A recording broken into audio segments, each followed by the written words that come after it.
Hello guys, welcome back my YouTube channel Sanju Kumar vlog. તો અર્પિતા અને હું બંને ઊભા છીએ સવારની અંદર. તો અહીંયા તમે જોઈ શકો છો સચિન ચા પીવો છો વાડકામ, અને અમે ચા પીને અહીંયા ઊભા છીએ. આજે છે મેઘરાજાની ઉજવણી, અને મેઘરાજાની ઉજવણીમાં આપણે શું શું બનાવવાના છીએ એ વિડીયોની અંદર બતાવવાના છીએ. તો બન્યા રહેજો વિડીયોની અંદર. હજી એને ચા પીવાનું બાકી તો ચા પીવા બેઠી છે, અને સૂલી આવી ગઈ છે ચા પીવા, બિસ્કિટને બે ખાવા માટે. તો અહીંયા બિસ્કિટને ચા એવું સવારમાં થઈ ગયું છે, એ ખાવા બેસી જશે. અને સૂલી ઘણા ટાઈમ પછી અહીંયા આવી છે ચા પીવા. એટલે હજુ તો મારા ઘણું બધું કામ છે. તો અહીંયા દૂધ ભરવાનું હતું, એટલે મેં કહું દૂધ ભરી દે, એટલે હું ડેરીએ જઈને આવું ફટાફટ. નહીં ધોઈને દૂધ ભરે છે, દૂધ ભરી રહે એટલે મારે જવાનું છે ડેરીએ. તો ગાઈસ સવારની અંદર અહીંયા સરસ મજાનું સીન જોવા મળી જાય તમને. તો વ્લોગમાં તમારું સ્વાગત છે. હમણાં હજુ નેહાર જવાનું છે, સચિન અને રોહન બધા. તો અહીંયા બપોરમાં આવી ગયા છે. જુઓ તો છેલ્લા બધા ટાબડીઓ ભેગા થયા છે.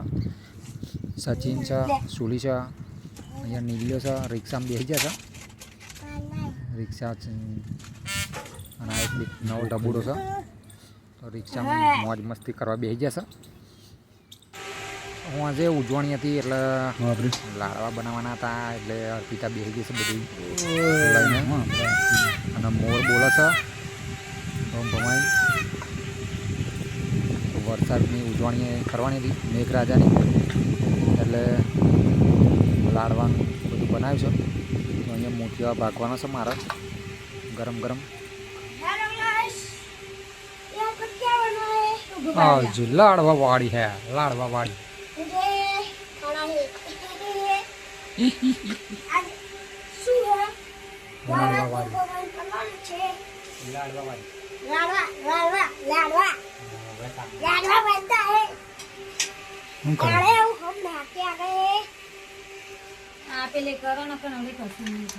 ताड़ू थोड़े थोड़ू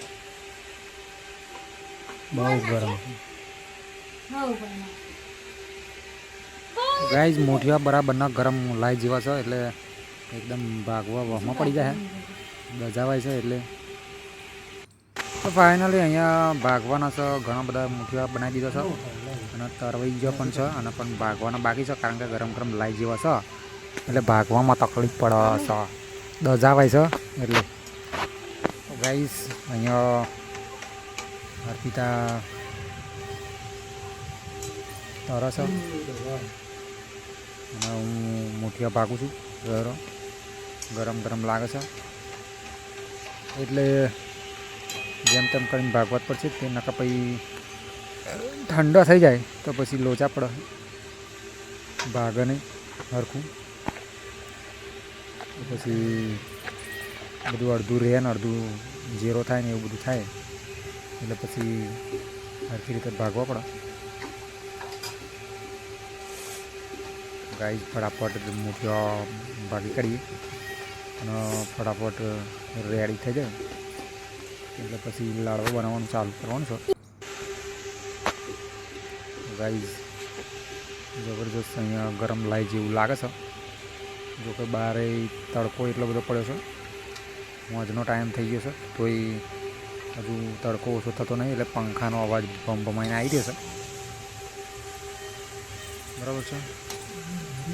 ફટાફટ આપણે મચડી નાખીએ બધું, એટલે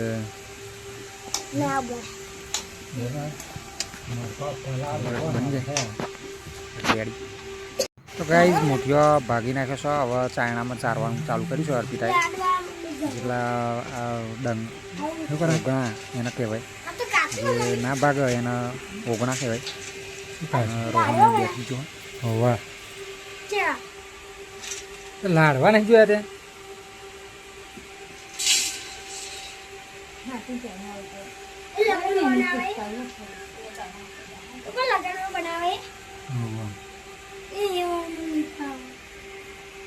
હા બેલું લઈને આવી ગઈ છે અર્પિતા, અને ટીચવા મળ્યા છે ઓગણા લાડવાના, જે વધે હતા નીકળ્યા હતા ચાયણામાં ચારીને.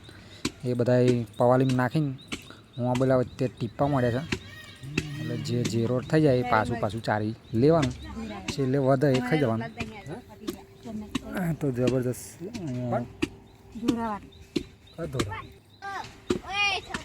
છે મિત્રો.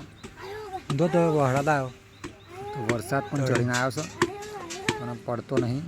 તમે જોઈ શકો છો વાદળો ગમગોર થઈને આવે છે. હિન્દુ આવ્યો છે અને વાટવાનું ચાલુ છે કામકાજ. તો ગાઈસ અહીંયા વ્લોગની અંદર આપણે આજે ફેમિલી વ્લોગમાં લાડવા બનાવ્યા છે ઘણા ટાઈમ પછી. એ તમે જોઈ શકો છો.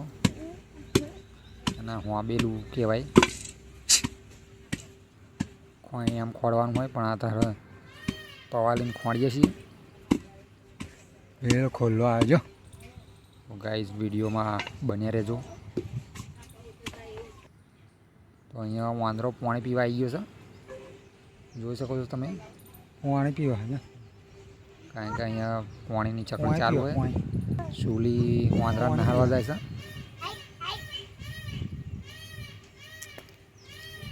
બેઠો મોટો દહીં વાંદરો છે. પાણી પીવા રોજ આવે છે. સુલી નહાળવા જાય છે. પાણી પીધા વગર જવાનો નહીં. તો ગાઈઝ અહીંયા દાળ મેકી દીધી છે અને વઘારી પણ નાખી છે. અને અર્પિતા ને એવું આ બાજુ ફરે છે. સુલી જાય રે જાય. નીલ્યો ને મમ્મી બે કંઈક કરે છે. ફાઇનલી લાડવા બોધવાનું ચાલુ કર્યું છે. બધું મિક્સ કરીને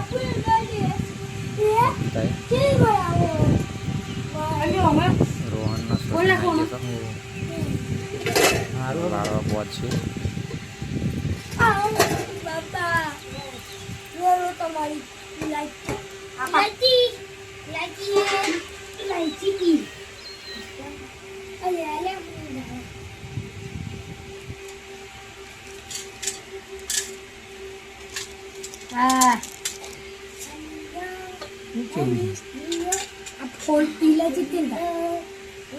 જैन जैन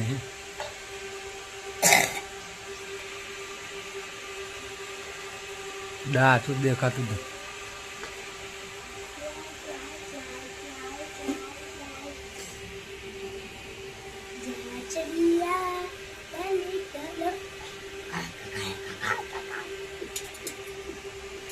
ले उतार રાખો રાત લીલા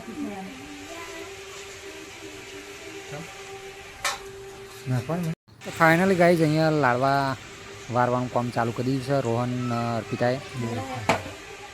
હેલો ગાઈસ. Hello guys. આજે ઉજાણી છે. લાડવા બનાવવા આવી છે. લાડવા ખાવા માટે આવી છે. લાડવા ખાવા માટે આવી છે. તો કોની ઉજાણી? મેઘરાજન. આજે મેઘરાજન. સોની કો મેઘરાજન. શું કા કરવાનું? બરાબર પડે છે. हाँ देखो यहाँ पे मांस बना गोरे तो इंसान है जो मोटा हिंदा बना તો ગાઈઝ અહીંયા લાડવા બાડવા વળી ગયા છે અને પછી ખાઈશું કારણ કે અંધારું બહુ પડી ગયું છે એટલે હવે આટલું જ સીન લઈએ છીએ. બરાબર છે કારણ કે મોબાઈલ એટલો બધો હેવી નહીં કે રાતે સીન હરખું આવે. તો હવે ખાઈ બની પછી આડા મતલબ ઊંઘીશું. તો આવતા બ્લોગની અંદર આપણે મળીશું કંઈક નવું અને નવા બ્લોગની અંદર ફેમિલી બ્લોગમાં. બરાબર છે તો સપોર્ટ કરજો મિત્રો બને એટલો અને કોમેન્ટ પણ કરજો કે તમારી બાજુ ઉજવણી કે ના થઈ અને થઈ તો કેવી થઈ એ પણ કહેજો. જય માતાજી.